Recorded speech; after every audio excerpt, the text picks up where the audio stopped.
Sa Pilipinas ka lang makakakita ng taong walang pera pero may parcel. Number 29. Sa Pilipinas ka lang makakakita na ang mga tao na tumatanda ay lalong nagmumukhang pera.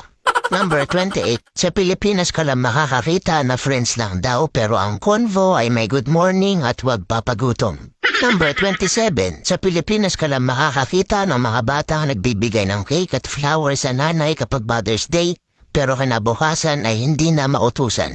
Number 26. Sa Pilipinas ka lang makakakita ng taong palusumbong sa boss para lang ma-promote sa trabaho. Number 25. Sa Pilipinas ka lang makakakita ng taong hindi maubusan ng My Day, akala mo gumagawa ng PowerPoint. Number 24. Sa Pilipinas ka lang makakakita ng taong huling beses kinilig ay nung nahawakan niya yung extension wire sa bahay. Number 23. Sa Pilipinas ka lang makakakita ng taong matanda na pero nalilito pa rin sa mechado, afritada, menudo at kaldereta. Number 22. Sa Pilipinas ka lang makakakita na kukuha ka ng valid ID pero hahanapan ka muna ng dalawang valid ID. Number 21. Sa Pilipinas ka lang makakakita ng mga taong nahihilo kapag walang pang-cashing. Number 20. Sa Pilipinas ka lang makakakita ng kapitbahay na mas alam pa ang buhay mo kaysa sayo. Number 19. Sa Pilipinas ka lang makakakita ng makiki-birthday na walang dalang regalo pero may dalang supot. Number 18. Sa Pilipinas ka lang makakakita ng walang trabaho pero araw-araw lasing. Number 17. Sa Pilipinas ka lang makakakita ng tao na uupo sa dulo ng jeep tapos ipapabot ang bayad. Number 16. Sa Pilipinas ka lang makakakita ng taong maamo kapag nangungutang pero galit pag siningil. Number 15. Sa Pilipinas ka lang makakakita ng taong naglagay ng hardworking sa resume pero tinatamad pumasok kapag Lunes. Number 14. Sa Pilipinas ka lang makakakita na pag ang tropa nila ay nadapa imbis na tulungan ay tatawanan pa nila.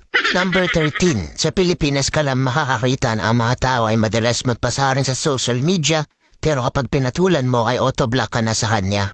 Number 12. Sa Pilipinas ka lang makakakita ng mga tao na nagsisiraan pero nagbabanding. Number 11. Sa Pilipinas ka lang makakakita ng mga babaeng nagpipils kahit nasa abroad ang estero. Number 10. Sa Pilipinas ka lang makakakita na hindi kompleto ang childhood mo kung hindi mo naranasan mahulog sa kanal. Number 9. Sa Pilipinas ka lang makakakita ng mga tao nang hihina kapag hindi nakakarinig ng chismis. Number 8. Sa Pilipinas ka lang makakakita ng mga taong umalis ng bahay nakaakit-akit pero uuwing malagkit. Number 7. Sa Pilipinas ka lang makakakita ng taong nakapamewang kapag tumitikim ng niluluto. Number 6. Sa Pilipinas ka lang makakakita ng mga taong nagmumove on kahit hindi naman naging sila. Number 5. Sa Pilipinas ka lang makakakita ng mga bahay na nagiging oven kapag tanghali. Number 4. Sa Pilipinas ka lang makakakita na pagbuntis ay chichismis pero pagbinyag ay nakikikain. Number 3. Sa Pilipinas ka lang makakakita na may mga taong sinasabawan ang pansit canton. Number 2. Sa Pilipinas ka lang makakakita ng mga taong nagsasabi na on the way na pero ang totoo ay kakagising pa lang. Number 1. Sa Pilipinas ka lang makakakita na dahil sobrang init pati wallet walang laman tuyong.